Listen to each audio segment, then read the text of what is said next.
Hi guys, welcome back to Founders Talk. This is part 3, Patent Strategy 101. When is the right time to file? Timing can make or break a startup. You can have the right idea, the right team, the right investors, and still lose everything simply because you filed your patent too late.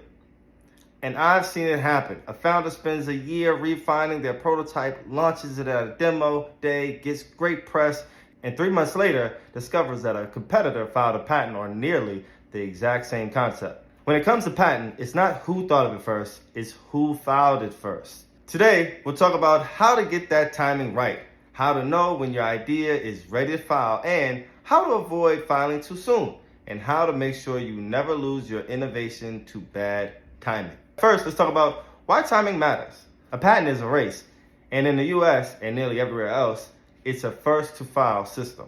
That means if 2 people invent the same thing, whoever files first gets the rights, even if the second person built it first.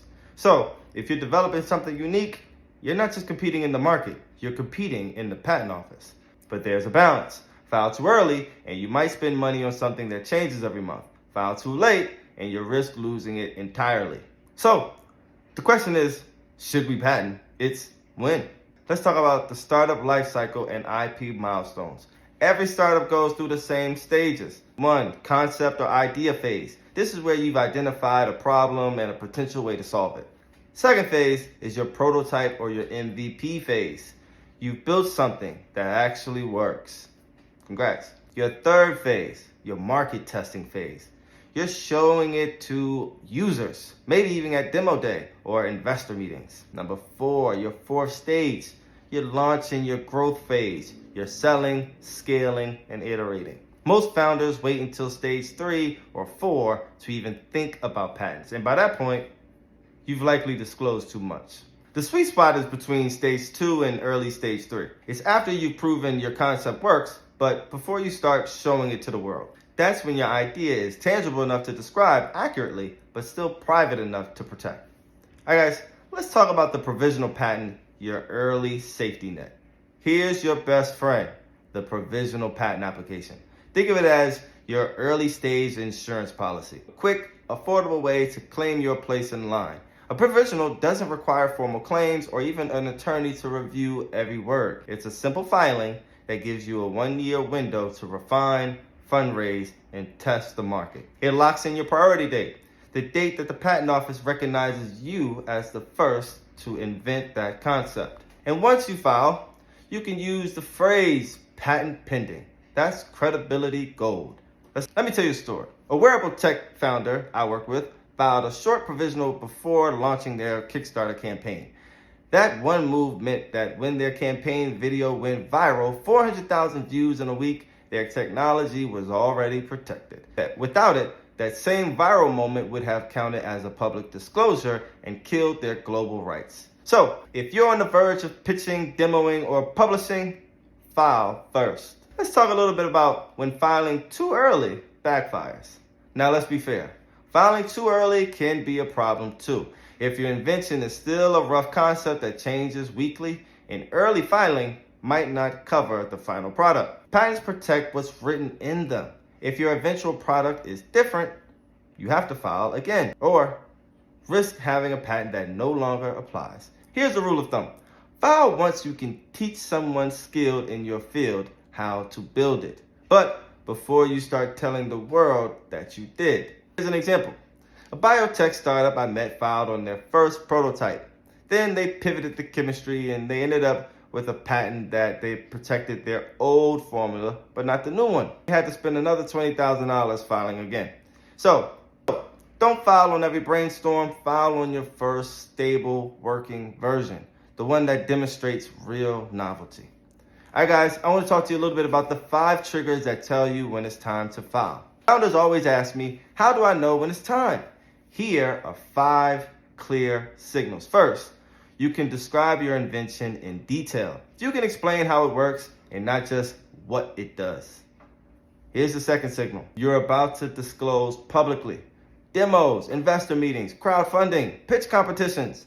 These all count as disclosures. All right. Third signal. You're involving outsiders.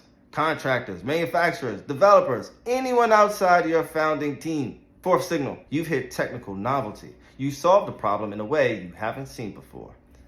Fifth signal, you're planning to raise money. Investors expect defensibility, and patents signal you're thinking long term.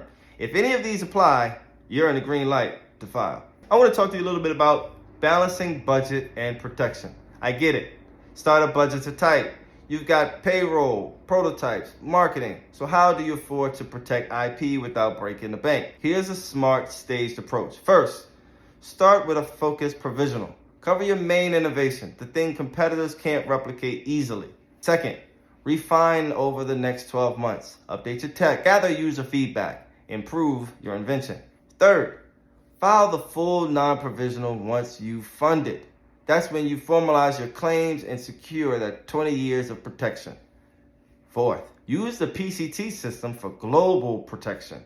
If you plan to expand internationally, the Patent Cooperation Treaty gives you up to 30 months to choose which countries that you want to enter into. This approach matches your IP spend to your growth curve, protecting early while saving major costs until you have capital. I want to talk to you a little bit about the risk of waiting too long. Waiting is the most expensive mistake I see. If you publicly disclose before filing, that counts as prior art, even your own blog post, pitch video, or product listing. You can't file afterwards and claim ownership. You've effectively donated your idea to the public domain. Thanks. It happens constantly. Founders show prototypes at hackathons, they share GitHub repos, they publish white papers. By the time they file, it's too late. So here's a story. A med device founder demoed her prototype at a university showcase, thinking it was a safe space, and it wasn't commercial. 2 years later, a competitor used that same demo video as evidence to block her patent. She lost her global rights. The rule is simple. File before you share, even if it's just a provisional. I want to talk to you a little bit about building an IP strategy, not just a filing. Patents aren't just one-off documents. They're part of a living strategy. Every time you hit a technical milestone, a new feature, a unique process, a better system, ask, does this create something new enough to protect? Keep an invention log, short descriptions, sketches, dates, contributions, contributors. It keeps you organized and it helps your patent attorney later. I want you guys to also think about integrate your IP reviews into your sprint cycles or your quarterly planning. That's how start startups grow their portfolio naturally alongside their product roadmap. All right, guys. In closing, so you might be asking, when is the best time or the right time to file? When you can describe it, but before you disclose it. That's the golden window. After the idea becomes real, but before the world sees it. Because your invention isn't truly yours until it's filed. The minute you hit upload, demo, or publish, you're on the clock. A patent isn't a burden, it's your first defensive wall, investor magnet, and your proof of ownership. So, before your next pitch, your next launch, or your next post, take that step. File the provisional. Lock in your priority. Turn your timing into your advantage. Because in the startup world, innovation wins attention, but ownership wins value.